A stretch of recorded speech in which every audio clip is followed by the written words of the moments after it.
Olá, meus amigos. Vocês já pararam para pensar que muitas vezes tem vontade de fazer algo, alcançar um objetivo, mas que logo adiante a gente perde a motivação?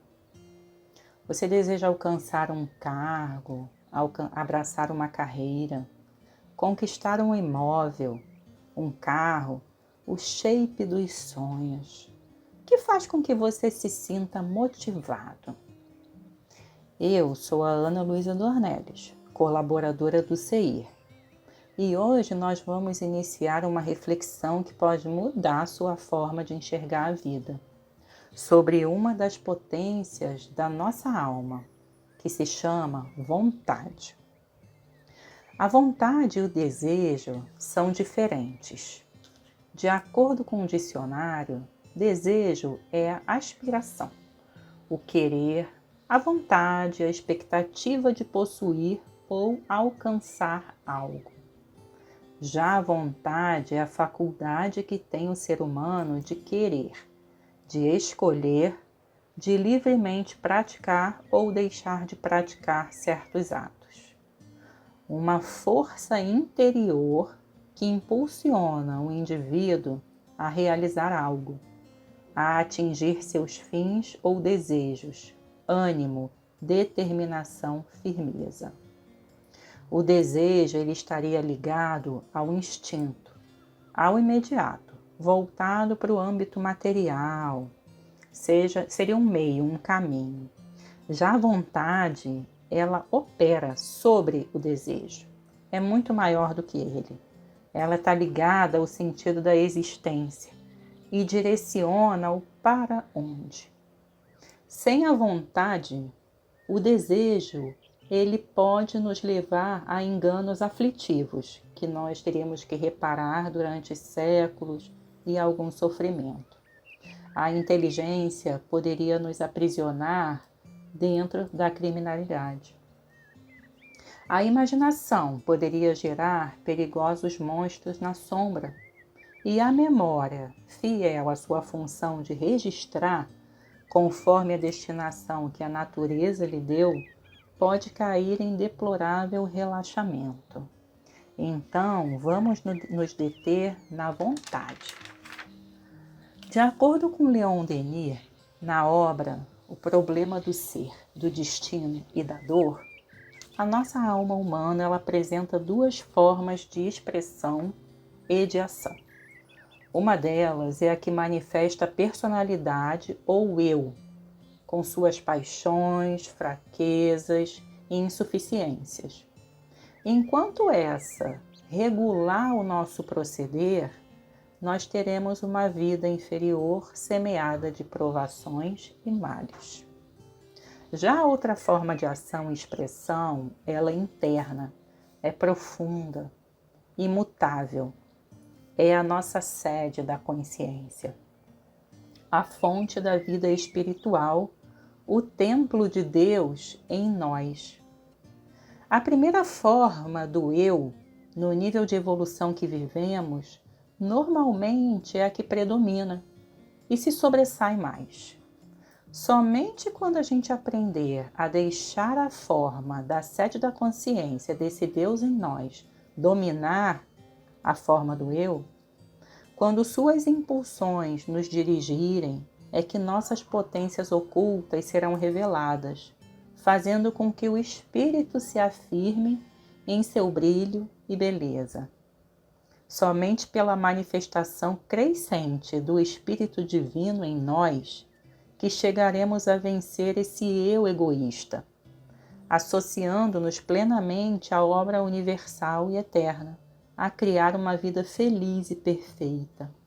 Lá no livro de Mateus, no capítulo 16, versículos de 21 a 27, Jesus diz assim: se alguém quer me seguir, renuncie a si mesmo, tome a sua cruz e siga-me.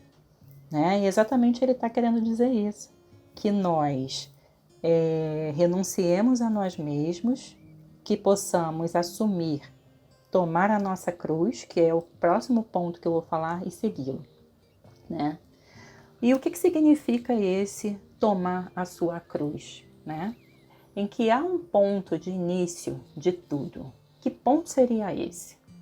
O autoconhecimento e a busca de conexão com esse mundo interno, com essa vida íntima. E no desabrochar das nossas potências, das nossas faculdades, de nossas virtudes, que está o manancial dessas felicidades futuras, a partir do momento em que a gente começa a adentrar dentro de nós mesmos, para descobrir quem somos de verdade. E aí a gente precisa olhar atentamente para dentro de nós, para o fundo de nós mesmos. Esse é um exercício que só nos fortalece, se tivermos o acolhimento necessário de nós mesmos e a aceitação. Muitas das vezes percorremos o caminho da existência e não sabemos nada a respeito de nós, nossas riquezas psíquicas, que nos proporcionaria plenitude e prazeres inumeráveis. Mas nem sempre o que descobrimos de nós é bonito aos nossos olhos ou aos olhos do nosso entorno. E se não tivermos a postura de sermos a mãe e o pai que precisamos, não aqueles que temos nos devidos papéis, com toda a carga de memórias que nos direcionam o pensar e o agir, mas aquelas figuras que podemos ser para nós mesmos, nos oferecendo o colo que precisamos para nós mesmos, nos questionando naquilo que precisamos para entender o que está por trás disso. O que é que está por trás da sua inveja? O que é que está por trás do seu perfeccionismo, do seu sentimento de rejeição, da sua necessidade de se exibir, de se mostrar? E entender que tudo isso é seu, está aí esperando você reconhecer, acolher e transformar. Faz parte do processo. O simples fato da gente olhar de frente para o que chamamos do mal, o perigo, a dor, a resolução de os identificarmos, de os acolher, de reconhecer, de aceitar, diminui muito a importância e o efeito deles. É como se eles estivessem ali, agindo de forma inconsciente, causando desconfortos muitas vezes. E quando tem a nossa atenção, perdem a força no inconsciente, pois já foram reconhecidos pelo consciente. E exatamente nesse reconhecimento de si, como seres únicos, que podemos nos conectar cada vez mais com a forma de ação da sede da consciência.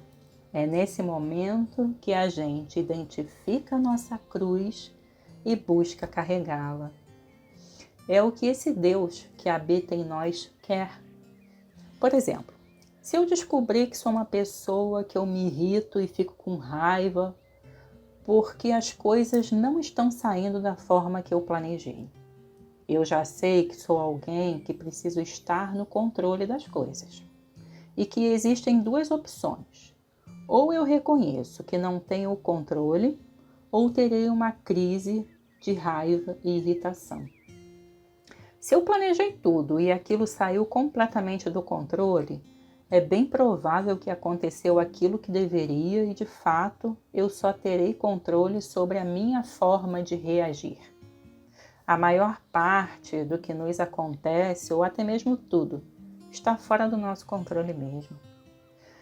Ao reconhecer esse ponto em mim de perfeccionismo, o que está por trás dele? Qual a minha dificuldade em errar, em assumir o meu erro? O que eu sinto quando eu erro, né?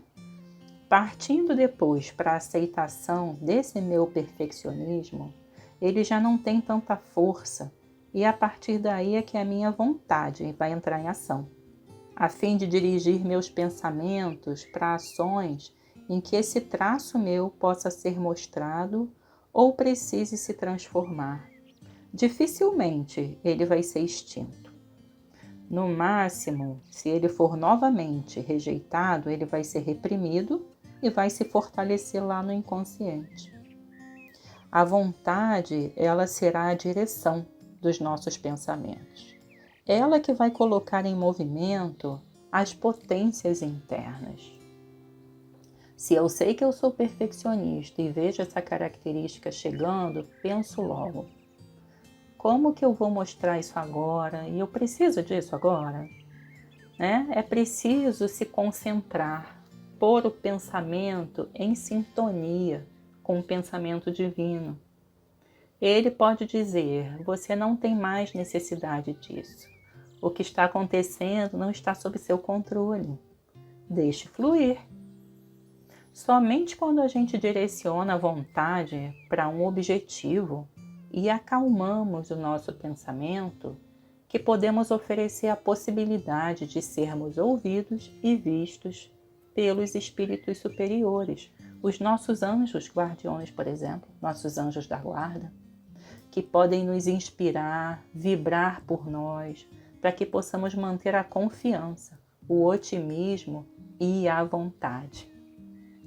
A gente não tem como evitar as situações difíceis, a dor, mas por meio da vontade nós podemos adquirir a força bastante para suportá-las com alegria, superá-las com esforço mental e dominá-las por tal forma que percam todo o aspecto ameaçador, se transformando em auxiliares do nosso progresso e do nosso bem. A vontade, ela impressiona a matéria e pode submetê-la aos seus desígnios. Cada alma é um foco de vibrações que a vontade põe em movimento. E por isso a gente sempre ouve a frase, Querer é poder. E o poder da vontade, ele é ilimitado. O ser, quando ele é consciente de si, de seus recursos latentes, ele sente crescer em suas forças na razão dos seus esforços. Tudo que de bem e bom desejar, há de mais cedo ou mais tarde se realizar. Na atualidade, na série de suas existências, quando seu pensamento se puser de acordo com essa lei divina. Podemos realizar tudo no domínio psíquico. Nenhuma força ela fica estéril quando se exerce de maneira constante, em vista de alcançar um desígnio. De acordo com Allan Kardec, na Revista Espírita de maio de 1869, não basta querer hoje, amanhã ou depois de amanhã. Para ser digno da doutrina é preciso querer sempre. A vontade que age de vez em quando não é mais vontade, é um capricho no bem. Quando a vontade se exerce com a calma que nada perturba, com a perseverança que nada detém, essa é a verdadeira vontade, inquebrantável em sua ação, frutuosa em seus resultados. O uso persistente, tenaz dela, nos permitirá modificar a nossa natureza, vencer todos os obstáculos, dominar a matéria, a doença e a morte. E aí é um conselho no livro do Leon Denis que diz assim: dirigi incessantemente vosso pensamento para esta verdade. Podeis vir a ser o que quiserdes. E sabeis querer ser cada vez mais maiores e melhores do que ontem, sempre em comparação a si mesmo. Se eu identifiquei meu perfeccionismo ontem, hoje eu já consigo lidar melhor com ele e amanhã melhor ainda. Esse é o progresso eterno e o meio de realizá-lo. Tal é o segredo da força mental da qual emanam todas as forças magnéticas e físicas. Quando tiver conseguido conquistar esse domínio sobre si mesmo, não tereis que temer retardamentos, quedas, dores ou doenças. Terei feito de vosso eu inferior e frágil uma poderosa individualidade. Meus amigos, a vontade é o botão poderoso que decide o movimento ou a inércia da nossa máquina de vida. que esse delicioso perfume de rosa chegue até você nesse momento. Muita paz e até o nosso próximo podcast.